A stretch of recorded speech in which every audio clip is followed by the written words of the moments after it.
This episode of Cessler Something is brought to you by the National Campaign Against Drunk Driving. Drive sober or get pulled over. All right, everyone, this is my last topical Cessler Something for 2013. I'm going to take some time off. We're going to pre-record some episodes with Q&As in them, so there will be a Cessler Something. I'll just be speaking from the past, that's all. So one thing I definitely want to discuss is what happened last week involving YouTube and videos and the copyright claims. We had a fascinating address to SAS, and I want to once again thank everyone who was involved in getting that together at the last minute. It was a very enlightening discussion, and for me, I really wanted to do it because I didn't have a full picture of what was going on. All I knew is something was happening, and it was bad. Still, I'm not 100% clear on some things, but what it really seems to come down to is videos that are out there involving extended clips and content from video games are getting hit with copyright claims, not on the games themselves in most instances, but on the music, on the other aspects that go together in putting a game. So it could be even a sound effect, something that small. There is a license holder out there, and when YouTube sort of changed its policies and broadened the category of videos and content providers that could be flagged for these infractions, it really kind of opened up a hornet's nest. The thing is, actually, using a video game analogy, it's almost like a sleeping beast has been awoken, and I know there's a lot of interest out there in trying to change it and trying to see what the laws can do, but I don't want to be a downer here, but I'm losing confidence that there's any clear and effective resolution, especially in the short term and maybe in the long term, because the problem is what's happening is legal. These people do have a legal claim in most instances to this content, and that's not going to change. I know there's been a lot of interest in seeing if there might be some means of changing copyright law to deal with what is kind of the changing landscape of how media is used. And while I think that's a great idea, the cynic in me realizes that I don't somehow see politicians working in favor of the little guy because they're getting the influence from the people that own those copyrights. And one thing that I would highlight is that the idea of something entering the public domain, which is supposed to happen like 80 years or so after something has been created, that time frame has been getting bigger and bigger and bigger. And there's one company in particular that benefits from that, and that's Disney.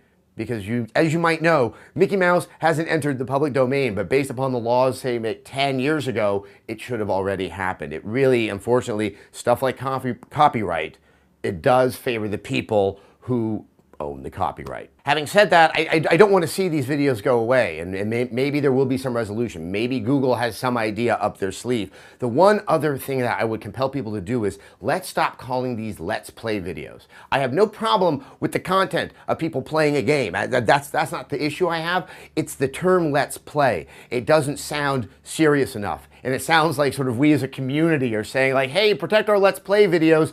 It sounds, well, kind of throwaway, kind of incidental. And this really is not just people's livelihoods, but a very important way of showing games, showing gameplay, sharing that sense of gaming experiences. This is why most publishers and like most people out there that are part of the game industry see them as something positive. But in trying to once again get that conversation going with people that aren't attuned to what happens in video game and video game culture, I just don't see Let's Play is perking up anyone's ears and understanding how serious this situation has become. All right, it is the end of the year. It's the holiday season, which means there's plenty of reasons to go out and celebrate. But be warned, this holiday season, cops are on a mission to protect the streets from drunk drivers. If you're out at a party and you think it's okay to get behind the wheel after you've had a few drinks, you will not be able to hide from the consequences. You might face jail time, court costs, loss of license, and you'll definitely embarrass yourself or worse. Or just be smart and designate a sober driver or take a cab. Last year, over 10,000 people were killed by drunk drivers. Believe me, even if you're close to home or you think you're okay, you're not. Don't put yourself or others at risk. It's not worth it. You might think you'll get away with it this holiday season, but you won't. All right, so yes, this is my final week here in the office for 2013. So what does that mean? That's list time. The best of 2013, the best of the generation, the worst of the generation, and all those kind of things.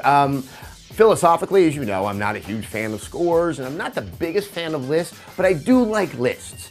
in this case. I just don't like ranking them because I will not be completely ranking everything that I put on my list. Just so you know, our process has been everyone on Red 3 Games was allowed to put their list together. There was no set number that you had to have. You were not required to say which was better than another one. It really is trying to deal with the philosophy of what deserves acclaim. What were those games throughout the year that just did something special enough that you want to say, hey, I'm holding this up for admiration, and to encourage people out there that haven't gotten to experience these games to go ahead and do that. Of course, there will be a lot of acrimony and bitterness that somebody's favorite game didn't get on the list, but no, that's how I like to look at games of the year. And you know, when I was putting mine together, it'll be going up later this week, I realized this was a very, very good year for games. When you consider how long the life cycle of this generation was, to have that much innovation and that much quality, and then the huge changes that happened in the indie game scene as well, this is, I think, one of the best years for games.